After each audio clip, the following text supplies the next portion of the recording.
This is the Stoa Basileus in the Agora of Athens. It was here, in 399 BCE, that Socrates was sentenced to death by a jury of his fellow citizens. The main charge against him was atheism, not believing in the sanctioned gods of the political state. The jurors concluded that he was out of step with their religion and community. Did the Greeks believe in their mythology? But belief in traditional religion was certainly not in short supply in that body of jurors in 399. We sometimes assume that the people who used the temples and sanctuaries of ancient Greece were 100% committed to every facet and fact about their religion. The Greeks had their own way of believing in their mythology, or being skeptical of it. The daily sacrifices around the hearth and in the fields, the yearly festivals which celebrated divine birthdays or harvest times, were celebrated by everyone. It didn't matter whether you felt the religious force behind the occasion or just were there for the sausages. You went anyway. But a religion without serious belief can't be transgressed against or violated, and it is these violations which provide our window into the norm. About 20 years before the Athenians executed Socrates for not believing in the gods, they condemned another philosopher named Diagoras of Melos for the same crime. Diagoras was a lyric poet, someone with very developed anti-oligarchic opinions on political matters, and a philosopher of the same generation as Socrates. The fragments of his lyric poetry make vague references to God, daimon, and destiny. But another source says Diagoras had been a believer at first, only to lose his faith when someone around him swore a false oath, which then went unpunished by the gods. He disrespected the Orphic scriptures and the Eleusinian mysteries in his writings, and deterred would-be initiates from taking part in the rites. Diagoras was exiled and fled to a dusty town in the Peloponnese to escape the Athenians' wrath. It's possible that the Derveni Papyrus is actually a copy of Diogenes' controversial book. The Derveni Papyrus is a carbonized papyrus roll which was discovered in the remains of a funeral pyre in northern Greece near Derveni in the 1960s. Dating to the 4th century, it is probably the oldest surviving European book. It definitely mocks Orphic cosmogony and Orphic initiates, one of the charges against Diagoras. Those men who performed holy rites in the cities and have seen the sacred rituals?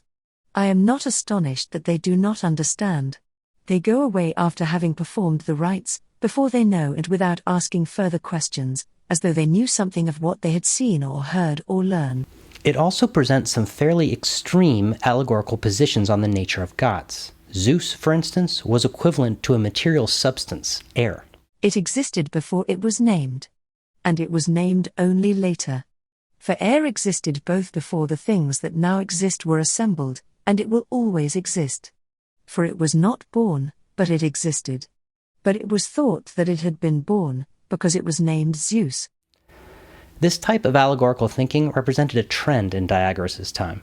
In antiquity, Diagoras was classed among the physicists, physikoi in Greek, or the group commonly called the Presocratics.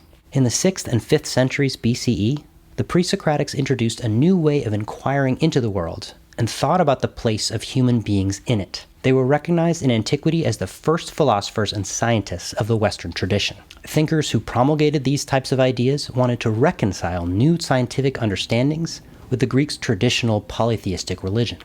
These philosophers were not necessarily what we would call atheists. Some of them advocated not materialist ideas or even agnosticism, but a single God identical with the substances mind or air. We might say spirit or breath. This single God who arranges everything for the best and permeates the entire universe is very similar to modern monotheistic religions. But these ideas were not very popular in Athens. Concepts such as these may seem fairly trivial and normal to us, but to the average Athenian, they were gross blasphemies that endangered the safety of the state. These new beliefs were supposed to be compatible with not only the latest scientific theories and discoveries, but also traditional Greek religion. The followers of thinkers like Anaxagoras and Diogenes of Apollonia tried to prove this compatibility by applying the new techniques of allegory and etymology to the interpretation of holy texts. The epics of Homer and the hymns of Orpheus, as well as rituals like the mysteries of Eleusis, were probed and picked apart. It was believed that they could not be taken literally, but must convey some kind of scientific truth beneath the surface. After Diagoras fled Athens, nobody had any reason to correct the Athenians' misapprehension about his beliefs. Although he probably believed in a sort of religious materialism, he remained a byword for atheism. The exile of Diagoras had an effect on the intellectual atmosphere at Athens. Things became more intense and more dangerous.